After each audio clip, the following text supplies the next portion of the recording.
আপনারা দেখতে পাচ্ছেন দুর্জয় ক্লাবের এই বিশাল প্রতিমা। এইটা 16 ফুট উচ্চতা।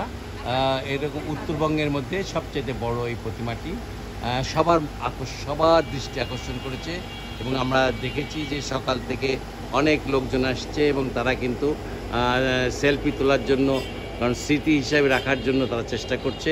অনেকের ভিতরেই কিন্তু সেই ব্যাপারটা রয়ে গেছে। এখানে আমরা দেখতে পাচ্ছি এই প্যান্ডেলটা অত্যন্ত সুন্দর একটি প্যান্ডেল। এই প্যান্ডেলে কিন্তু নানা ধরনের ছবি রাখা হয়েছে এবং সবগুলো ছবি ধর্মীয় ছবি। আরেকটা কথা না বললেই নয়, এখানে কিন্তু কিছু জ্ঞানের কথাও বলা হয়েছে। ছবিগুলো দেখে মনে হবে যে এগুলো বোধহয় ক্যানভাসের উপর তৈরি, আসলে ক্যানভাস নয়, এগুলো সাধারণ কাপড়ের উপর তৈরি করা হয়েছে, কিন্তু অপূর্ব এবং খুবই সুন্দর। বিশেষ করে এই যে ছবিগুলো আমরা দেখতে পাচ্ছি, এই ছবিগুলোতে আপনার এই প্যান্ডেলের আকর্ষণ যেন আরও বেড়ে গেছে।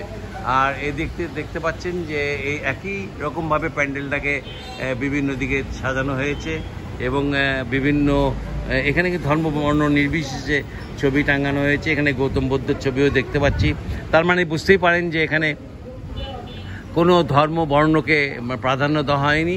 এরা চেষ্টা করেছে যে এই প্যান্ডেলটাকে সবার কাছে গ্রহণযোগ্য করার জন্য। আরও একটি বিষয়, উপর দিকে দেখুন, ছবি মানে আলো কিন্তু খুব যে বড় আলো তা নয়, ছোট ছোট আলো দিয়ে প্যান্ডেলটাকে অন্যরকমভাবে তৈরি করেছেন এবং এই প্যান্ডেল তৈরি করার পিছনে নিশ্চয়ই খুবই সুন্দর একটা অবশ্যই বিশ্বাস আছে এবং সেখানে তাদের ইচ্ছাও আছে এবং সেই ইচ্ছাটাই কিন্তু তারা প্রকাশ করেছে এবং এই প্রকাশ করার পরই কিন্তু এত সুন্দর একটি প্যান্ডেলে এরকম একটা সুন্দর প্রতিমার স্থাপন করতে পেরেছে। আপনারা জানেন যে আজকে ছিল মহাসপ্তমীতে নবপত্রিকা, অর্থাৎ 9টি নতুন পাতা দিয়ে কিন্তু মা দুর্গাকে বরণ করা হয়।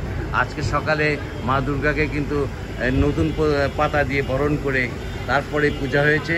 এখানে সবগুলো প্রতিমাই কিন্তু খুবই সুন্দর বানানো হয়েছে এবং আমরা মনে করি এই প্রতিমাগুলো আমাদের বগুড়ার স্মৃতি হয়ে থাকবে। আগামী দিনে বগুড়ার মানুষ আরও সুন্দর প্রতিমা আশা করবে এদের কাছ থেকে।